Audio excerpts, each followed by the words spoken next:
Hello everybody! So today we're going to be talking about color correcting. Now before we can talk about how to color correct, we need to talk a little bit about what and why we're actually correcting. So let's get going. Alright, so all light has a color temperature, and it's basically referring to how warm or yellowish or orangish it's looking, or how cool or like bluish it's looking.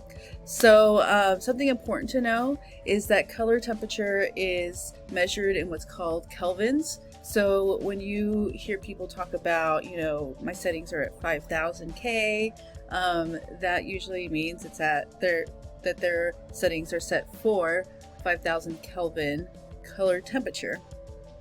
So here is a handy dandy chart to kind of get an idea of what I'm talking about.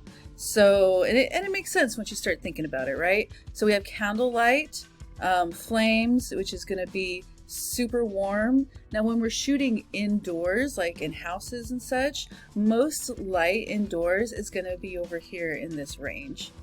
Now right in the middle is around 5000, 5500, and that's where most flashes for cameras are set.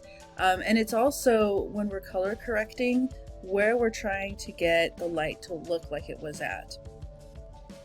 And then when we get later in the day or in the shade, there's more of a, what we would say, a blue cast going on with images.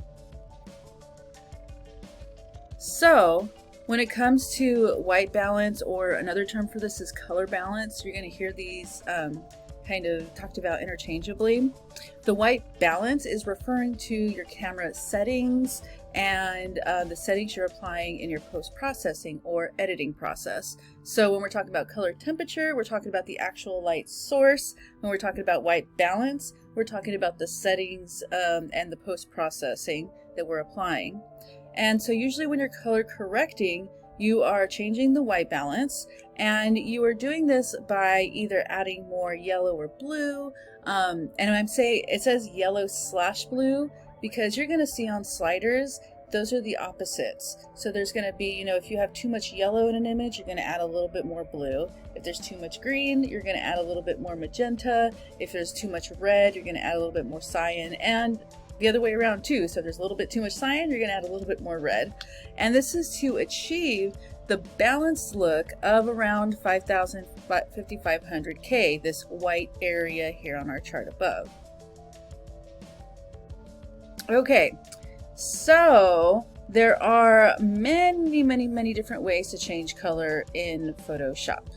Last week you used a curves adjustment layer when you were trying to fix the color on that old photo, but I want to show you my favorite way in Photoshop for color correcting.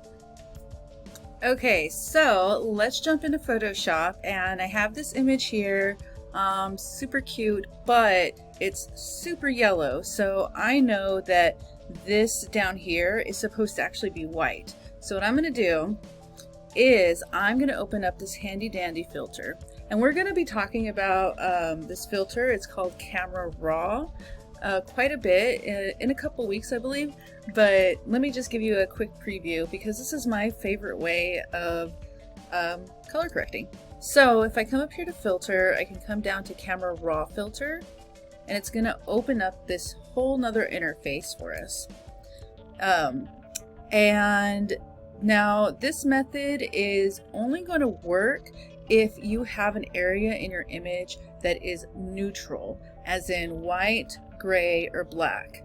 And I'm going to show you, well, I'm going to tell you why in just a second. So if I come right over here, there's a basic panel. If you click the little arrow, if it's not open, it opens up down here.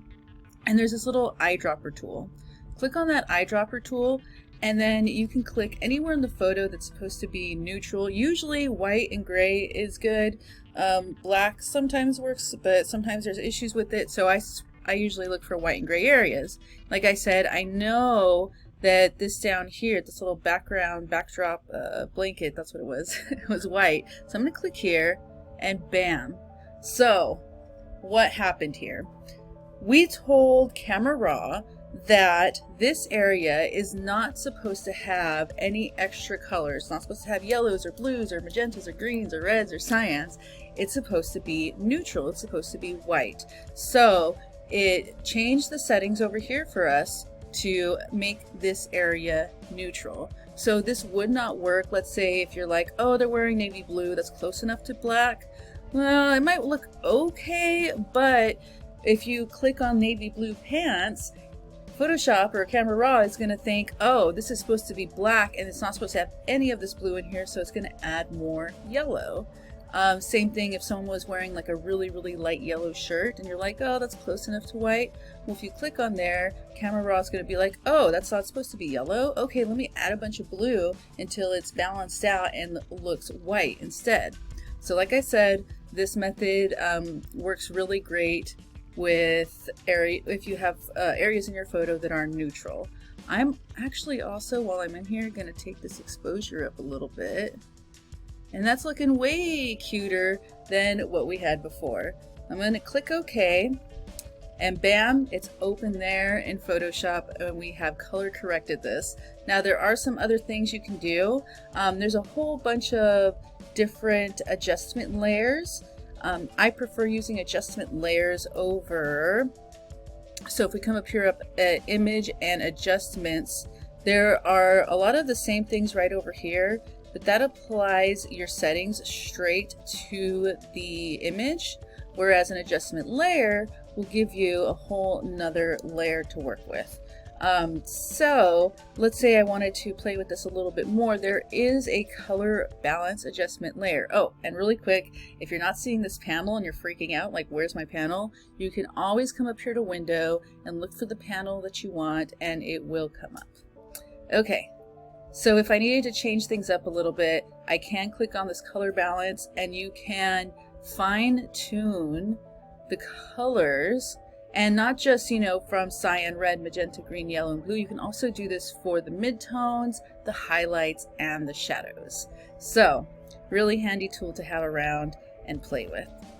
All right, so that's the basics of color correcting.